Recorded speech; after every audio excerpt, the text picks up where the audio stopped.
সংগ্রামী সাথী ও বন্ধুগণ, হেফাজতে ইসলাম ছিল, হেফাজতে ইসলাম আছে। আগামী দিনের জাতির যে কোনো ক্রান্তিকালে ইসলামের যে কোনো প্রয়োজনে রক্ত দেওয়ার জন্য আমার সামনা চত্বরে গেলে আমরা রক্ত থাকবো। বাংলাদেশের লক্ষ কোটি প্রবাসী রেমিটেন্স যোদ্ধাদেরকে, যারা বাংলাদেশের অর্থনীতির মেরুদণ্ডকে সাথে রেখেছে, যাদের রেমিটেন্স যুদ্ধে ফাঁসিবাদী সরকারের অর্থনীতির ভিত খসে পড়েছিল, সুতরাং আবার তাদেরকে আমি আহ্বান জানাতে চাই, বাংলাদেশের প্রবাসীরা যারা যেখানে আছেন, আপনারা রেমিটেন্স পাঠিয়ে আমার দেশের নতুন সরকারকে সহযোগিতা করুন। দেশের অর্থনীতি পুনর্গঠনে আপনারা ভূমিকা পালন করবেন। সেই সঙ্গে আমি অন্তর্বর্তীকালীন সরকারকে উদাত্ত আহ্বান জানাতে চাই, রেজিম সরকারের বিরুদ্ধে বাংলাদেশের ছাত্র জনতার পাশাপাশি গোটা বিশ্ব জুড়ে আমাদের প্রবাসী ভাইরা তারা রাজপথে নেমে এসেছিল। আন্দোলন সংগ্রাম করতে গিয়ে স্থানীয় রাষ্ট্রের আইন শৃঙ্খলা পরিপন্থী কাজ করে যাওয়ায় তারা অনেকেই বন্দী জীবনযাপন করছে। কূটনৈতিক যোগাযোগের মাধ্যমে অতি দ্রুত তাদের সকলের পাশে দাঁড়িয়ে আমার সেই সকল প্রবাসী ভাইদেরকে মুক্ত করার ব্যবস্থা গ্রহণ করবেন। বৈষম্য বিরোধী আন্দোলনের প্রধান বৈশিষ্ট্য ছিল ঐক্য।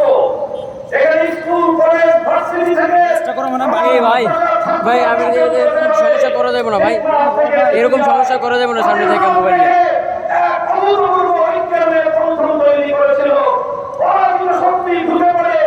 আজকে মাদ্রাসা এবং জেনারেল শিক্ষার্থীদের মধ্যে ফাটল সৃষ্টি করার প্রচেষ্টা চালাচ্ছে।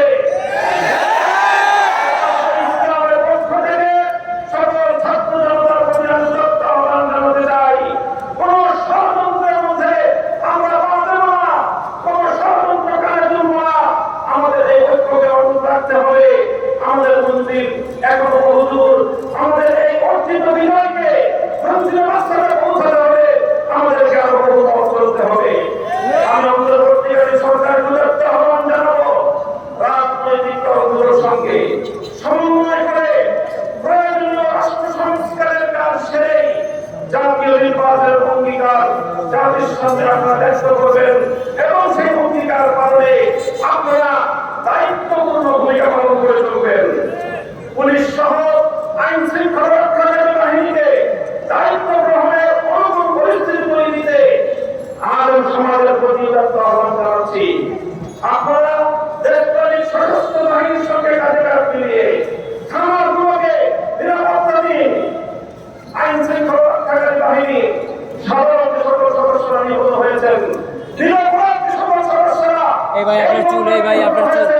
আরে আপনি কেমনে ভিডিও নেন ভাই, এটা কোনো কাম সেই সঙ্গে না, একবার পুরোই নষ্ট করে দিতে অফিসারদের নির্দেশে এই সাধারণ পুলিশ সদস্যরা জীবন দিয়েছে।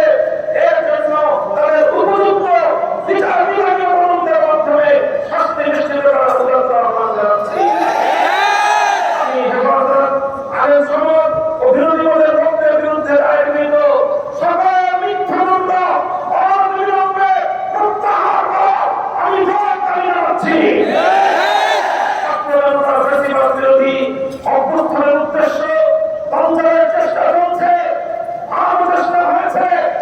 আমার ছাত্র জনতাকে আমি ধন্যবাদ জানাই। এই আইফোন